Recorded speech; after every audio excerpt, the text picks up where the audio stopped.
தேங்காய் பால் ஊற்றுறதுனால நல்லா புலபுலனே இருக்கும். உமட்டாமல் அந்த திகட்டாமல் சாப்பிட்டே இருக்க மாதிரி இருக்கும்.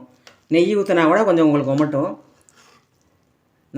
சிக்கன் பிரியாணி செய்கிறதுக்கு குக்கர்லேயே செய்ய போகிறேன். அதுக்கு வந்து 2 டேபிள் ஸ்பூனு கடலெண்ணெய் சேர்த்துக்கிறேன். இப்போ எண்ணெய் காஞ்சிச்சு.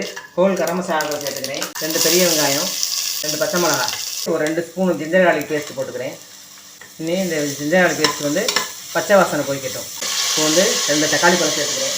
ஜூஸியை வதங்கினா போதும். 1 ஸ்பூன் கரம் மசாலா இந்த போடுவோம். 1/2 ஸ்பூன் காஷ்மீரி சில்லி தூள், 1 ஸ்பூன் மல்லித்தூள், 1/2 ஸ்பூன் மஞ்சள் தூள், 1 ஸ்பூன் சோம்புத்தூள் நல்லா கிளறி விட்டுட்டு இப்போ சிக்கன் சேர்த்துக்கிறேன்.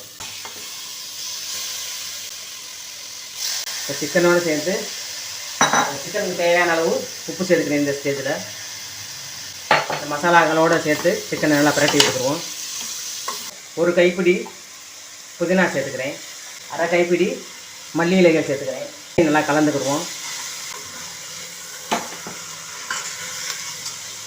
இப்போ வந்து அந்த மசாலாக்களோட இந்த கறி சார்ந்து தயிர் சேர்த்து மூடி வச்சுக்கிடுவோம். அந்த கறியிலேருந்தே கொஞ்சம் தண்ணி விடும். இப்போ வந்து குக்கர் மூடியை பிரட்டி வச்சு இப்போ நம்ம தண்ணியை ஊற்றலாம். அந்த கறியில் இருக்க தண்ணியை விடுது. இந்த தண்ணி வற்றும்போது அந்த கறியில் வந்து மசாலாக்கள்லாம் நல்லா சேர்ந்துடும். அதுக்கப்புறம் தான் நம்ம பிரியாணிக்கு தண்ணி அளந்து வைக்கணும். தேங்காய் பால் ஊற்றிக்கிறேன். 1 உலக்கு தேங்காய் பால் ஊற்றிருக்கேன்.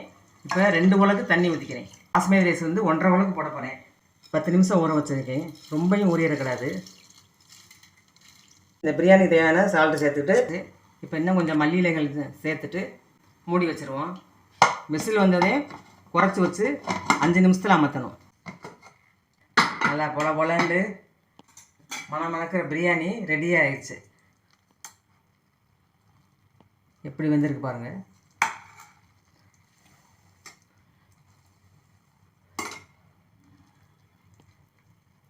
அவ்வளோ சுவையான உதிரியான சிக்கன் பிரியாணி ரெடி ஆயிடுச்சு.